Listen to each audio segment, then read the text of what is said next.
What's up, YouTubers? Johnny DIY here. Today I'm going to be showing you guys how to remove an old door jamb. Alright, now first step is we're going to remove the trim. Take your utility knife and run it along the edge right here. This will help prevent when you're pulling it off from breaking away the sides.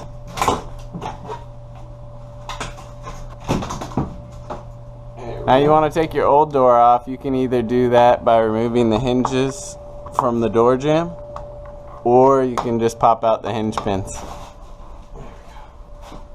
Alright, now starting at the bottom on each side of the jamb, you're going to want to pry up to remove the jamb.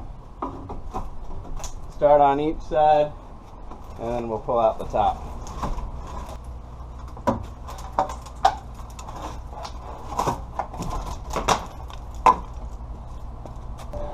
A lot of hard work, but it turned out great. Alright guys, if you like this video, please give it a thumbs up, subscribe to my channel, check out my other videos. I'd really appreciate it. Thanks for watching Johnny DIY, guys. Keep on doing it yourself. Take care.